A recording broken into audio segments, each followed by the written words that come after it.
जी hello दोस्तों, मैं हूं कमर चीमा। उम्मीद है आप लोग ठीक होंगे। दोस्तों, इस वक्त एक बड़ी डेवलपमेंट ये है कि पुतिन यानी कि रशिया के सदर प्रेसिडेंट पुतिन जो है वो दिल्ली जा रहे हैं। और ये उस वक्त हुआ जब अमेरिका ने 50% टैरिफ इंडिया के ऊपर लगा दिए। और ये statement is coming from none other than mister Doval who is in Russia to invite him, और the invitation was already set। लेकिन in fact it was necessary कि ये इसका ऐलान जो है वो दोवल साहब ने किया। और दोवल साहब आपको पता है is an eyes and ears of prime minister Modi. और ये लग ये रहा है कि Indians are very happy. Particularly इन्होंने जो बात की है वो जैसा कहते हैं ना, वो थोड़ी सी उस बात से पता चल रहा है, ठीक है जी, कि इंडिया और Russia they are getting closer. ठीक है। और मेरा ख्याल है अगस्त में तो नहीं, लेकिन सितंबर के अंदर वो आ रहे हैं इधर इंडिया। और not in August because August is already very pack. चीज़ें जो हैं वो बहुत ज़्यादा टाइट चल रही हैं।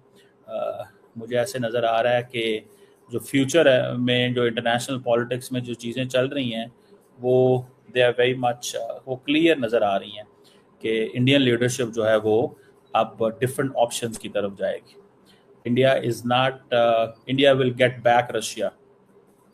और आपको पता है कि इंडिया रशिया जो रिलेशंस हैं वो थोड़े से कंप्रोमाइज हुए थे, despite the fact India was getting oil, despite the fact. लेकिन इंडिया ने अपनी जो डायरेक्शन चेंज की थी, that direction was towards the United states, जिस चीज़ को रशियंस बड़ा केयरफुली महसूस कर रहे थे। और ख़ासतौर पे आपको याद होगा जब प्रेसिडेंट प्राइम मिनिस्टर मोदी ने ये कहा था प्रेसिडेंट पुतिन को कि this is not an era of war, this is not an era of war. Simple सी बात, ये इरा ऑफ वॉर नहीं है।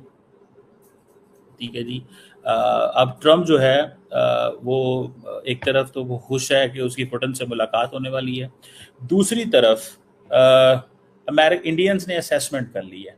मैं आपको बहुत देर से कह रहा हूँ कि this is not about oil, this is not about all that what is going on, this is about very deep bilateral India America ताल्लुकात के ऊपर है। अमेरिकन बड़े जो हैं वो चाहते हैं कि इंडिया को हमने बहुत सॉफ्टली समझाया है कि वो हमारे साथ खड़ा हो, लेकिन इंडिया साथ नहीं खड़ा हो रहा।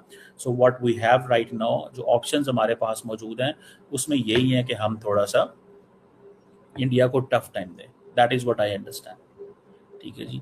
अब दोवल साहब ने मॉस्को में ये कह तो दिया है, ठीक है जी, कि डेट्स ऑलमोस्ट रेडी हैं। लेकिन ये कौन सी डेट है? अगस्त का महीना तो कह रहे हैं प्रेसिडेंट प्राइम मिनिस्टर मोदी के लिए बहुत ज़्यादा वो है, is busy, is going I think Japan, he is going China. और दैट इज़ समथिंग सुनने में आ रहा है कि प्रेसिडेंट पुतिन जो है वो जब आ रहे हैं तो अगर आपको मैं ये स्टेटमेंट सुनवाऊँ तो मुझे लग रहा है कि कुछ अनाउंसमेंट्स होंगी। ये मैं आपको बताता हूँ, ये ज़रा सुनिएगा just what he said. We are very excited and delighted to learn about the visit of His Excellency, the President of Russia, President Putin, to India. I think that the dates are almost finalized now. The more important thing is this, that is, these summit meetings have always been the watershed points. They have always given a new direction to our relations. What is there that we can add in substance in terms of deliverables for this talk? So I do hope that this meeting at this point of time will give us some new ideas and throw up some new things that we can make the forthcoming meeting more worthwhile. ये अगर आप सुने तो उन्होंने क्या कहा है, summit meeting. Summit meeting क्या होती है? इस हाई लेवल एक समझ लें, एक जहाँ पे कॉन्फ्रेंस होती है, मीटिंग होती है, जहाँ पे जो लीडर्स होते हैं डिफरेंट ममालिक के वो मिलते हैं। And what do they talk? International politics, economy, security, defence, climate. So it's sort of a conversation where actually the entire strategic partnership is discussed. The entire strategic partnership is discussed. This is what it feels. ये जो partnership है वो नजर आती है, इससे पता चलती है। और इसलिए वो कह रहे हैं कि इट्स नॉट इम्पोर्टेंट कि क्या वो है, इट्स इम्पोर्टेंट कि होगा क्या। ठीक है ना जी, इट्स इम्पोर्टेंट कि होगा क्या। और होगा ये, मैं आपको बात बताऊं कि the most important thing which I realize and which I consider is significant, होगा ये कि ये जो मीटिंग्स होती हैं इसमें जो चीज़ मुझे नज़र आती है और व्हाट आई फिगर आउट जो मैंने की है वो ये है कि भाई अब इंडिया को इस चीज़ का एहसास हो गया है कि हम 20 साल से क्या कर रहे थे, कि हमें अमेरिकन ने ये इस मुकाम पे ले आए हैं कि वो हमें दुनिया के चौक चौराहे में खड़ा करके नाउ दे आर सेइंग कि आप जो है वो जो मर्जी कर लो। आज वो हमें 25% और 50% टैरिफ लगा रहे हैं। सो अब वो जिसे कहते हैं ना, अब इंडियंस जो हैं वो चाइनीज चीज़ें जो हैं वो कर रहे हैं। फॉर एग्जांपल मैं आपको मज़े की बात बताऊँ, इस वक्त जो चाइनीज़ जो इंडिया के अंदर जो चाइना के एम्बेसडर हैं, इंडिया के अंदर जो चाइना के एम्बेसडर हैं, ज़रा उनकी बात सुनिएगा। उन्होंने एक कहा है कि give the bully an inch and he will take a mile. ये उन्होंने एक स्टेटमेंट जारी की है। अच्छा, ये इंडियन एम्बेसडर जो चाइनीज एम्बेसडर जो इंडिया के अंदर है, अब उन्होंने स्टेटमेंट, आप देखिए वो इंडिया जो है वो चाइना के पास कैसे जाएगा, इंडिया जो है वो चाइना के पास कैसे जाएगा। इंडिया चाइना के पास इस तरह जाएगा बिकॉज ये, अगर मैं if I can show you this thing, ये आप देखें जिसमें वो कह रहे हैं using tariffs as a weapon to suppress other countries violates the UN charter, undermines WTO rules and is both unpopular and unsustainable. Foreign minister Wang Yi की statement इन telephonic conversation जो उन्होंने किसी के साथ की है। और ये कौन कह रहा है? ये जो इंडिया के अंदर जो चाइनीज एम्बेसडर हैं वो ये कह रहे हैं। इंडिया के अंदर जो चाइनीज एम्बेसडर है वो ये कह रहे हैं कि give the bully an inch and he will take a mile. और अब देखें ये अखबार आ रही हैं, दिस इज़ व्हाट, अब चाइनीज़ जो है ना वो इंडिया के लिए नए रास्ते बना रहे हैं कि ये देखें, ये अब देखें चाइनीज़ अखबारों के अंदर एड्स आ रही हैं, चाइनीज़ अखबारों के अंदर ऐड आ रही हैं। जो वेस्टर्न मीडिया जो है वो दिखा रहा है कि भाई किस तरह ड्रैगन एंड एलिफेंट जफियाँ डाल रहे हैं, ये चाइनीज़ मीडिया अब दिखा रहा है।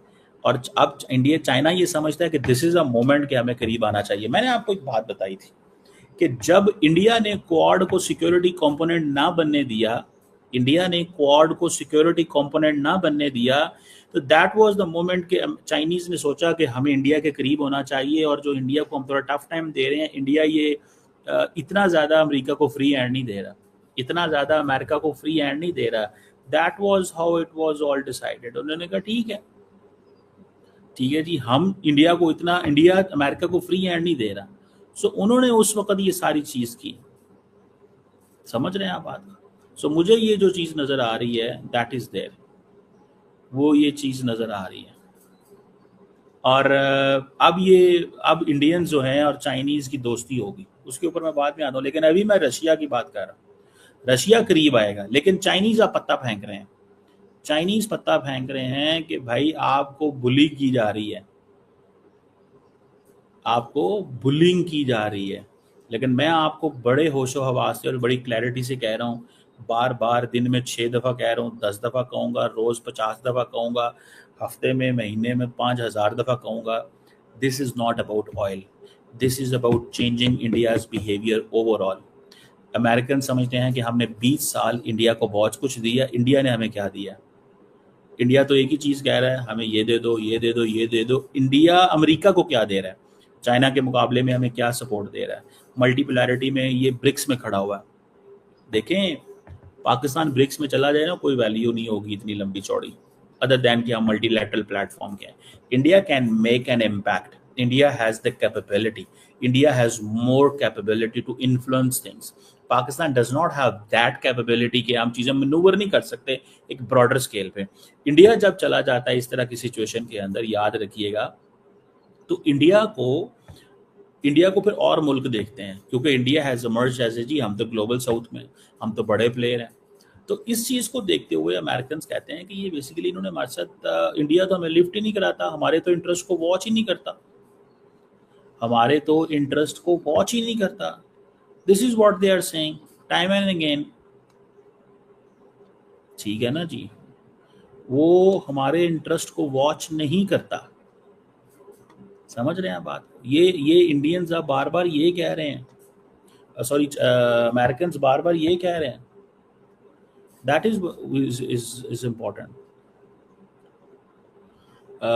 What I understand, and what I realize so far, that the American administration will not be happy if Putin is in India, and Indians अब चाहते हैं कि हम अपने ताल्लुकात को डाइवर्सिफाई करें। दैट इज़ व्हाट इंडिया ने ये फैसला कर लिया कि हमें अपने ताल्लुकात को डाइवर्सिफाई करना पड़ेगा। अब इंडिया अपनी रियल जो स्ट्रेटेजिक ऑटोनॉमी है उसको एक्सरसाइज करेगा, लेकिन इंडिया और अमेरिका के ताल्लुकात के अंदर मामलात ख़राब होंगे। और चाइनीज़ भी परेशान है, मैं आपको ये बता दूं, चाइनीज़ परेशान है कि क्या पाकिस्तान अमेरिका के ज़्यादा करीब तो नहीं हो जाएगा, कि पाकिस्तान चाइना ताल्लुकात कॉम्प्रोमाइज़ तो नहीं हो जाएंगे। बिकॉज द प्रॉब्लम इज़ कि इंडिया और चाइना जितने मर्जी करीब हो जाए, वो ट्रस्ट डेफिसिट दोनों का ख़त्म नहीं होगा। समझ रहे हैं? उनका ट्रस्ट डेफिसिट ख़त्म नहीं होगा। हमारा तो ट्रस्ट डेफिसिट जो है वो उनके साथ वो है नहीं है। चाइना के साथ हमारी तो दोस्ती है, हमारा तो एक लार्जर पार्टनरशिप है, हमारी तो एक लार्जर पार्टनरशिप है। That is something which is important, that is something which is important, that is something which I see. मुझे ये चीज़ जो है वो नज़र आती है। मैं इस चीज़ को समझ रहा हूँ कि अगर रशियन प्रेसिडेंट पहुँच जाते हैं इंडिया के अंदर, जो कि बहुत देर के बाद जा रहे हैं, और ये समिट लेवल मीटिंग होगी जो कि उन्होंने कहा है, if this is a summit level meeting, this is what they are saying, then that is going to be very very very very technical चीज़। ये बहुत टेक्निकल चीज़ है। समझ रहे हैं आप बात? ये बहुत ही टेक्निकल चीज़ है। बहरहाल लेट्स सी कि इससे निकलेगा क्या। लेकिन डोवल साहब का रशिया में जाकर बैठ जाना is a very clear signal, it's a clear signal, it's a very clear signal to the Americans कि हम अपना ताल्लुक़ रशिया से नहीं छोड़ेंगे। हमें कबूल करना है तो इसी फ्रेमवर्क में कबूल करें, हमें कबूल करना है तो इसी फ्रेमवर्क में कबूल करें। ठीक है? अब वो किस हद तक कबूल करते हैं, क्या कबूल करते हैं, किस तरह करते हैं। और आज अगर इंडिया ने जो बात की है, सो वो प्राइम मिनिस्टर मोदी ने, कि हम अपने फार्मर्स का ख्याल रखेंगे और हम उनको छोड़ेंगे नहीं, तो इस चीज़ को जहन में रखिएगा कि हो सकता है अमेरिका आज फैसला करे कि मैंने कोई 10-15% और टैरिफ लगाने हैं। अगर हमारे मामलात इनके साथ तय नहीं होते, अगर हमारी चीज़ें इनके साथ तय नहीं होती, तो हम कुछ और टैरिफ लगा देंगे। This is what they are thinking, this is what they understand. मुझे ज़ाती तौर पे ये चीज़ नज़र आती है। आई डोंट नो क्या होगा या किस तरह ये चीज़ें चलेंगी, but that's what I understand. मुझे ये चीज़ कम अज़ कम इस तरह नज़र आ रही है। लेट्स सी, देखते हैं कि पुतिन क्या लेके आते हैं इंडिया के लिए। That is important, and India क्या ऑफ़र करता है।